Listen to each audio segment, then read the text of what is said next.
ये डर भी बड़ी कमाल की चीज़ है ना। हेलो हाय, मेरा नाम पंकज जीना है और आज पंकज जीना पॉडकास्ट में जो पॉडकास्ट मैं आपको सुनाने जा रहा हूँ उसका नाम है डर। डर लगा है कभी आपको?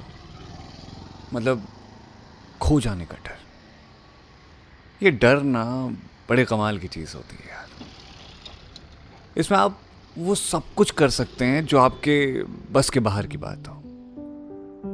मुझे ऐसा लगता है मैं जब भी कोई काम करता हूँ, अगर मुझे उस काम को पूरा ना हो पाने का डर लगता है ना, या फिर ये डर होता है कि यार इस काम की डेडलाइन कहीं निकल ना जाए ऐसे ही, तो मैं वो बहुत अच्छे से कर लेता हूँ। वो कहते हैं ना कि भय बिन होए न प्रीति, बस वैसा ही हिसाब है मेरा।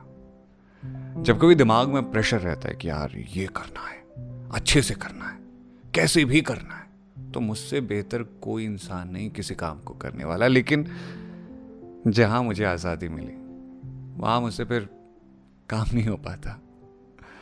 इसके बाद तो मैं बस वही हो जाता हूं कि यार रहने दो, क्या टेंशन है।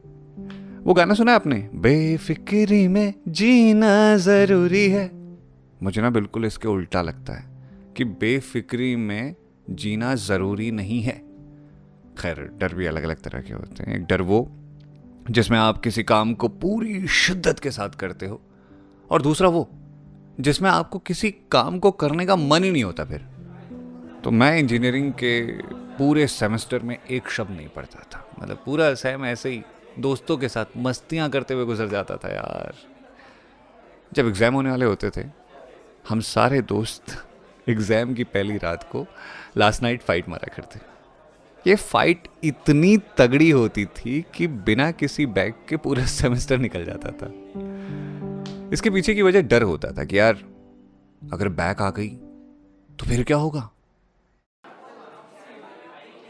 वैसे इंजीनियरिंग में हमारे दोस्त एक कहावत कहा करते थे कि वो अलमारी ही क्या जिसमें रैक ना हो, और वो डिग्री ही क्या जिसमें बैक ना हो।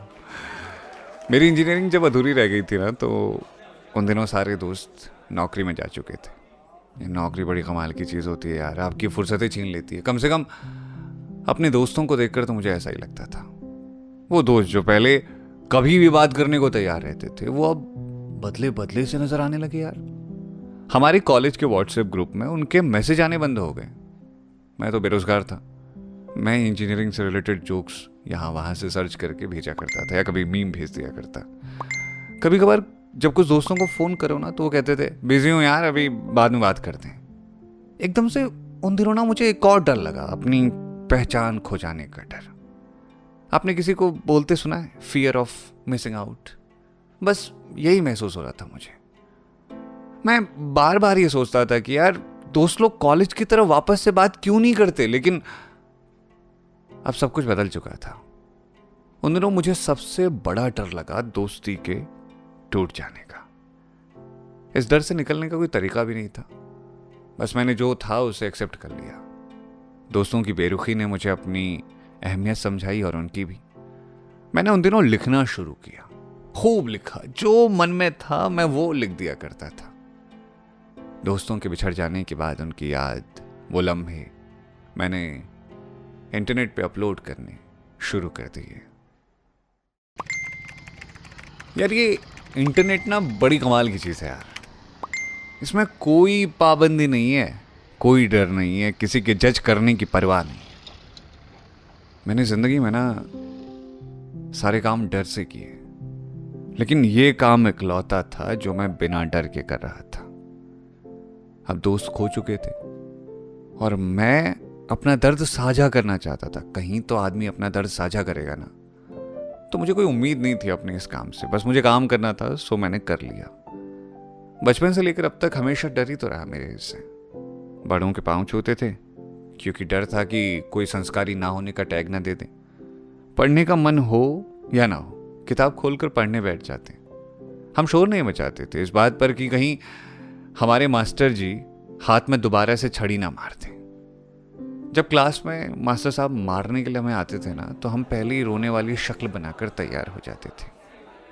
किसी से मन की बात नहीं कह पाते थे कि यार सामने वाला बंदा ना बुरा ना मान जाए, किसी के मन में हमें लेकर कोई गलत फहमी ना आ जाए, इस बात का डर हमेशा लगा रहता था। लेकिन अब सारे डर खत्म हो चुके थे। घनघोर बेरोजगारी चल रही थी, रिश्तेदार ताने दे रहे थे, दोस्त बिछड़ चुके थे, करियर लगभग खत्म हो चुका था और माँ बाप ने तो उम्मीद ही छोड़ दी थी। बस अब अपने हिस्से वो किस्से थे जो सबसे छुप छुप कर लिखे थे। एक रोज मैंने उन्हें इंटरनेट पर अपलोड करना शुरू कर दिया। अच्छा लगता था यार दिल की बात कह देना, और इस बार कोई उम्मीद भी नहीं थी। लंबे वक्त तक इंटरनेट को देने के बाद मैंने यहां एक परिवार को पाया।